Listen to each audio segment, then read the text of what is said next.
Rabies Bear is insane, and this is pretty unexpected to tell you the truth. Just yesterday I released a video for Poison Druid leveling, and that build used Trample in order to proc the aspect of Changeling's Debt. Now this aspect essentially allows you to poison enemies and then use a Werebear skill in order to make that creature or enemy take all the damage at once with a modifier added to it. This build, however, is going to trade Trample, which is a somewhat funky skill, and put in Pulverize. In order to proc that aspect of the Changeling's Debt, we have to use a Werebear skill as mentioned, and that pretty much leaves us with Trample, Maul, or Pulverize. The reason I started with Pulverize after I had moved on from Trample was simply because I was looking for more damage output. Trample had started to fall off around the mid to late 60s, and I needed something with a little more sustain in case that proc didn't actually kill the mob in one hit. Eventually, Pulverize has just completely surpassed any expectation that I've had. This character is so fast, and that's a very refreshing change from some of the Pulverize builds in the previous season.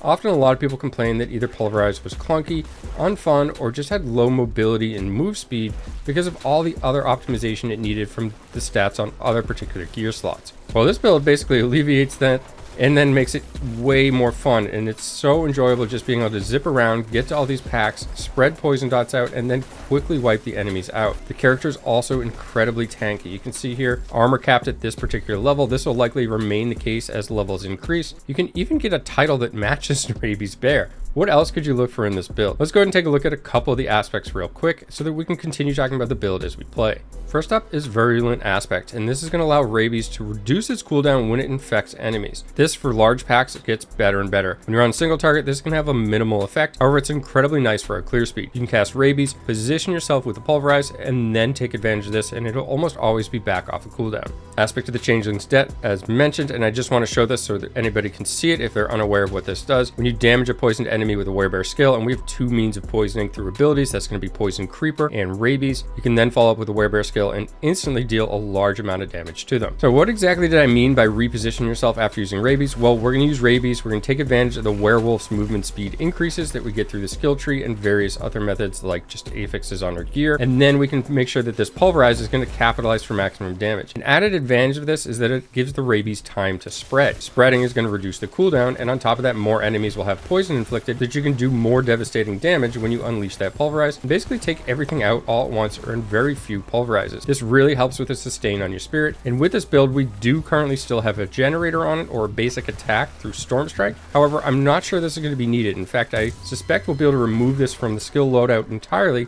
aside from the 2 points to move on to the next tier in the very near future.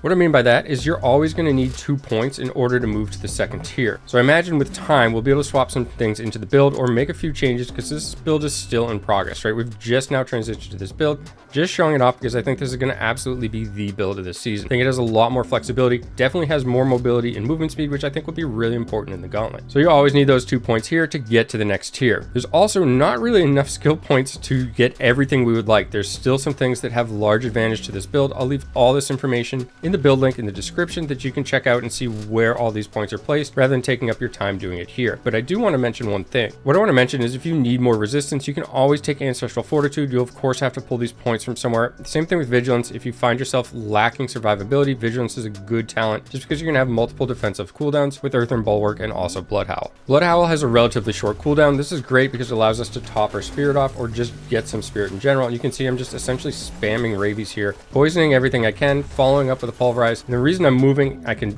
dodge so many incoming attacks, adds to survivability of an otherwise already tanky build. Poison Creeper is essentially a failsafe, and it's also really nice on high health single target mobs like bosses. If you use Rabies and it doesn't have the opportunity to spread, you've got Poison Creeper which you can use as well. This really helps alleviate one of the biggest frustrations from Pulverize in the previous season, and that is you could essentially Pulverize 10 times, doing very little damage or insignificant damage until you finally land an overpower. Well, by using this build, you actually get far more consistency because you almost always have a poison applied, and that just makes your non-overpowering Pulverizes hit consistently for more damage, and overall it's really a benefit to the build. So far I actually feel that this version of Pulverize is more powerful than the previous season, which is pretty incredible to say given how strong Vampiric powers were.